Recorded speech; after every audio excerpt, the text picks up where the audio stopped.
Ms. Glaser, welcome to CCTV News. Thank you for having me on the show. We've seen some different approaches or different strategies or different understanding about what the future should be like in the Asia-Pacific region. You talk about China, and there are other countries who work with China very closely, rather regarding the United States as a destabilizing factor. Some countries do. It might be a minority. And there are other countries, such as the Philippines or others, who are changing, apparently, strategically, about what their position should be toward the United States, toward China, and their position in the region. What do you make of these different kinds of diversity of voices, and what would that mean for the U.S. decision?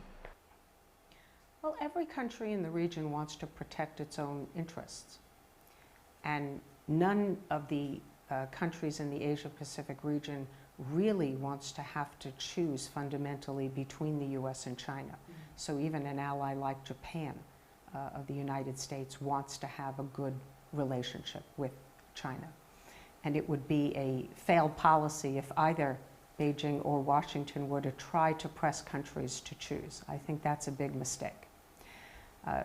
Every country is just trying to balance its interests. Those that are geographically very close to China are especially leery of engaging in actions in which they're too close to the United States. So we see countries like Cambodia and Laos, for example, that lean more towards China politically. Countries that are farther away and those that have disputes with China over maritime territory, for example, they often want to align with the United States or position themselves in the middle. The Philippines is a very special case. It's been a U.S. ally for a long, long time, and I think it remains to be seen whether or not it is repositioning itself. One thing that President Duterte has set as a goal in the near term is to get the Filipino fishermen to be able to return to Scarborough Shoal. So I think that's his near-term goal. Whether or not he's going to fundamentally alter, weaken the alliance relationship with the United States, I think remains to be seen. There's a lot of support for him in the Philippines, but primarily because of his anti-drug campaign, not because of his anti-American statements and So actions. what you're saying, Ms. Glaser, seems to me is suggesting no matter what others' positions are, the U.S. policy toward the Asia-Pacific region will always remain the same, and the role the U.S. plays will always remain the same? Or there has been a lack of thinking about what the U.S. role should be, given the changes and possible changes of different countries' strategic positioning of themselves in the Asia-Pacific region? Well, I think it's unavoidable to react to some extent to changes that are taking place. But that doesn't ultimately change U.S. strategy and U.S. interests. But I believe that fundamentally, most countries in the region want the United States to maintain a presence, to not have a confrontation with China, but to help influence China's choices so that China rises peacefully and other countries can have more room to maneuver. So I think U.S. strategy, of course, will respond to what is happening in the region. But I think our interests, we are an Asia-Pacific power. The United States has long been present in this region, and I think will continue to be so in the future. After the chaotic situation of the tribunal ruling in the South China Sea, China believes it shouldn't be part or any part of the future negotiations. And that specific tribunal has been illegal to begin with, and China do not accept any of the result. Well, others, for example, the Philippines with the new administration, seem to have a very different view about that ruling.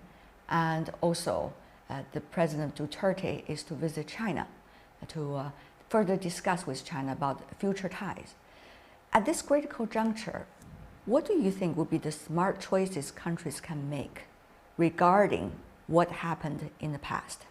I don't think that he wants to put this issue front and center in his discussions with China.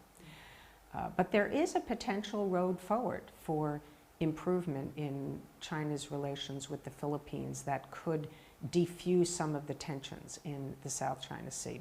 What does that mean then for the United States if China and the Philippines can work together and bring a peaceful solution to the previous and earlier conflicts? Well, in my view, there would be a potential convergence between what China and the Philippines would do and then American interests.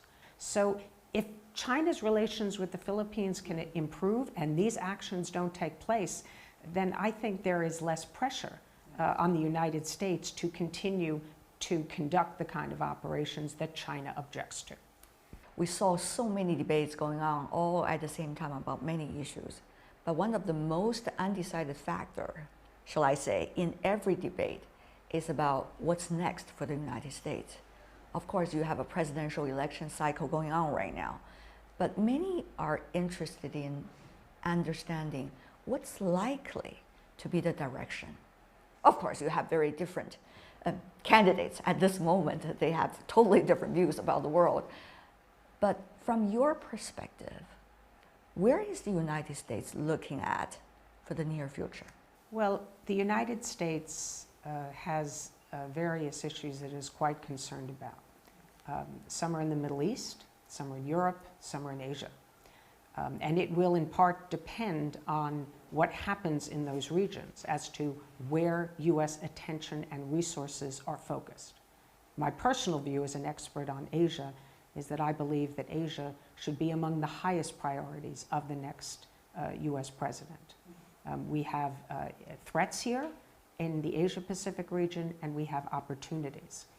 There are expectations of countries that we will be here that I think we need to meet because we have credibility issues. Countries here are concerned about U.S. staying power. There are scenarios one could imagine that if the United States were not present in this region, that could potentially lead to a lot of instability. Well, we all understand that people's foreign policies, countries' foreign policies are designed for their own national interests. Well, there are concerns from others, but eventually what is the United States, do you think, should be looking at in the Asia-Pacific region? The opportunities you talk about, what are these opportunities for Washington?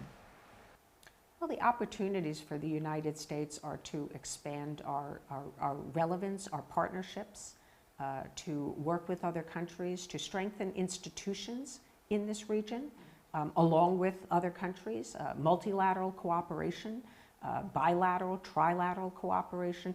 We've already seen quite a bit of change in recent years. U.S., China, and South Korea are doing more. U.S., ASEAN.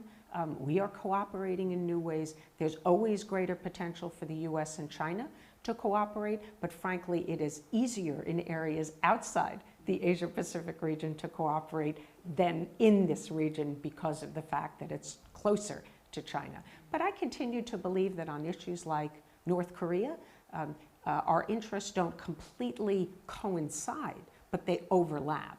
And I think that when a new president is inaugurated in the U.S. on January 20th, that the North Korean nuclear issue is going to be very, very high on that agenda, and that the U.S. president is going to look to China, as many presidents have done, to try and figure out how to solve this problem, because it has become, for the United States, increasingly an existential threat.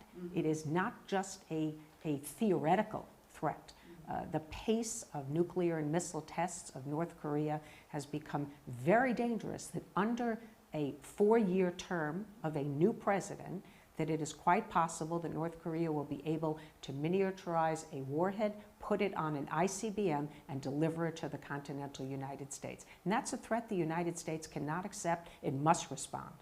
But how well do you think a new administration, given your knowledge of your own politics back at home, be able to handle these strategic issues, not only the DPRK nuclear issue, but also the South China Sea issue, for example, and also some of the other issues such as the future of Taiwan in the region?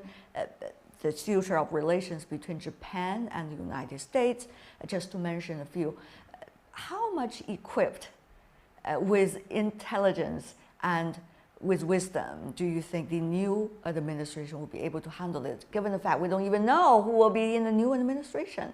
Well, personalities matter, so we do have to see who the U.S. president is. Particularly this time. Yes, this is a particularly unusual situation, but I do believe that the United States is already, to some extent, on the right path in Asia. There's much more that can be done, but I believe that President Obama has laid a very, very strong foundation. And I think the big question for the new president regarding this region and our relations with the region is just how we balance all of our relationships. Is the U.S.-China relationship the top priority? Is our alliances? What's the relations between our ties with China, with our partners, and our alliances? How do we fit all of those together? And I think that the Obama administration has been successful in both expanding cooperation with China and then also managing the growing competition, and particularly strategic competition between our two countries. And I think that will continue, and that a new American president has to be prepared with a strategy to do that. Because if we do not handle our relationship with China well, the rest of the region becomes very nervous, and then the rebalance is probably then bound to fail. So I remain optimistic, but I think that there will be unexpected challenges for the United States, and not just in the Asia-Pacific region. I think the biggest question mark is whether events somewhere else, like in the Middle East, once again pull U.S. attention away from the Asia-Pacific region. And some countries might like to see that, but there are others that I think would not. Thank you so much, Ms. Glaser, for being with us. Thank you for having me. Thank you so much.